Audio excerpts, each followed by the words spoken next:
My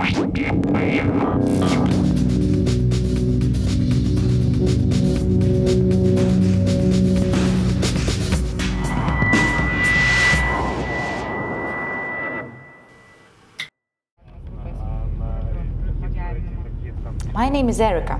I'm a Lithuanian woman and also a mother. I'm 28 and all my life I live in Vilnius. Lithuania can be called a pioneer in a field of gender equality legislation.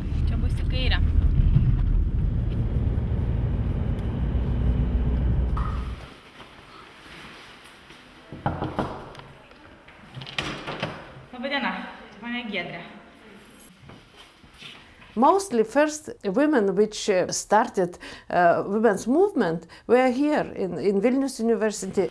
You just started to work on the law of gender equality in Lithuania? We looked to the Nordic countries, to their experience, and looked as the ideal for society, for us, let's say. And of course we knew that in these countries there are acts on gender equality or similar laws. And we thought this is very good practice. So in the very beginning we started to talk about that. And later on we had the project with European Council. We have programs which allowed us to create a group to draft the first draft of law. It was in 1995. And in 1999, the Equal Opportunities Ombudsman was appointed and the office was established. So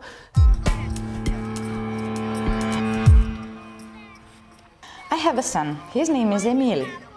I raised him alone with the help of my family and friends.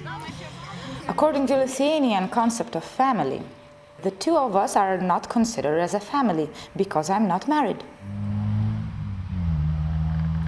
When we speak about gender equality, we are always faced with three main fields of problems: women in labor market, violence issues, and human trafficking. 25% of women in Europe have been victims of physical violence at least once. Lithuanian numbers are different. Those are 63.3. I remember the case about family concept. It was also something about marriage. In Lithuania, we have very strong rhetorics of traditional family values. Government recognizes like family only married couples with children. So if you are a single mother who was never married, according to this concept, you actually are not family with your child. So it's very discriminative concept. Books, notebooks from which people are learning, we can find very like funny examples when women who is not married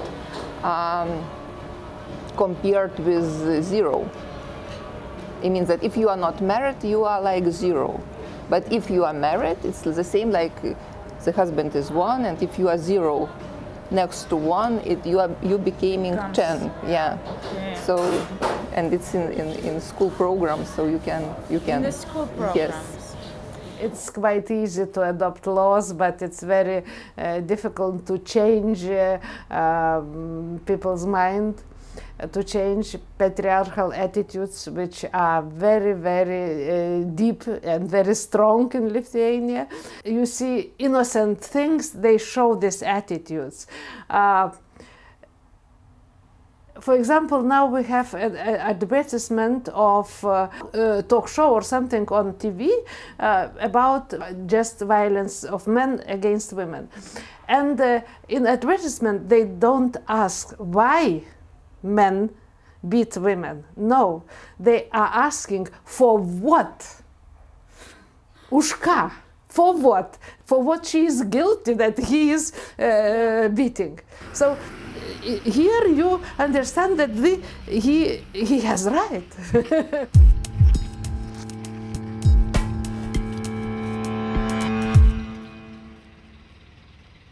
Jūs esat pensione, kuris paslaugas smurtą patyrusiam moterim, prekybą žmonėmis aukoms.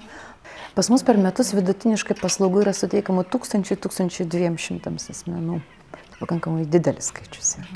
kad smurtas šeimoje nėra nusikaltimas Lietuvos Respublikoje ir vis galioja dar ta privataus kaltinimo tvarka, tai mes susikūrėm tokią pakankamai gerą lanksčią metodiką dirbti su šeimomis, kurios turi smurto šeimoje problemą.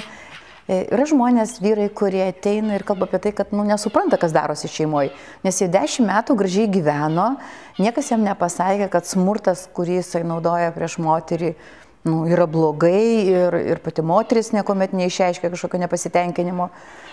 Pradėjom galvoti apie tai, kad smurtautojas taip pat yra Lietuvos Respublikos pilietis, kad jam taip pat reikia paslaugų ir pradėjom siekti tapti jo draugais. Geriau mes ten būsim draugais patarėjais, kaip tvarkyti su esama, sakysim, kritinė šeimos situacija, negu jisai susiras kažkokį. Mes pradėjom kalbėti apie tai, kad vyrai, pagalvokit, kad yra nesąmonė. Argi jūs tikit, kad ta moteris, kurią jūs mušat, skriaudžiat, pastoviai žeminat, gali jūs mylėti?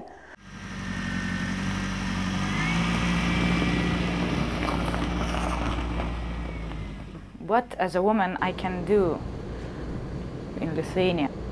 I mean, what can I do? Okay, I'm feeling bad, my salary is lower and they're abusing me, my boss is like total bastard, or I don't know, what could I do, or like...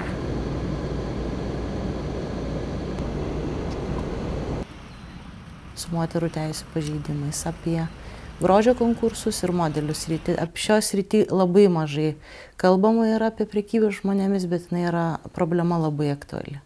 Ir dažnai pasitaiko, kad jaunos mergaitės turbūt vis tiek pagrindė labai veržiasi į šitą sritį, nori tapti modeliais, profesionaliais. Taip, ir jas labai lengva apgauti, va čia yra baisioji pusė.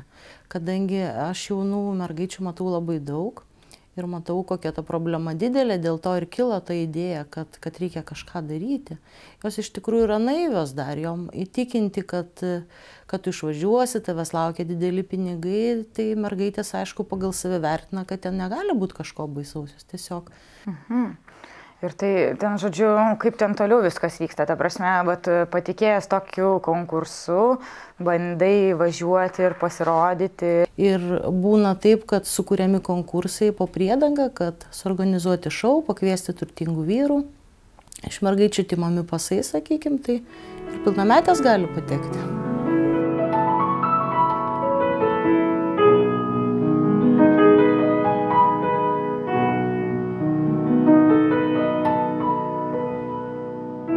Man atrodo, kad tai priklauso nuo moters pačios.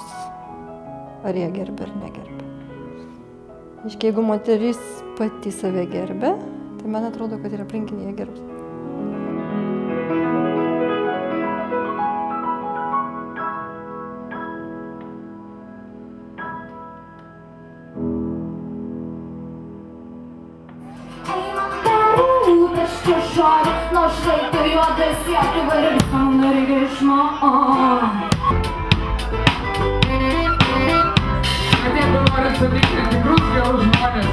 Laws, legislation, NGOs and other organizations can exist, but without love and appreciation for oneself as a woman is not going to do any good.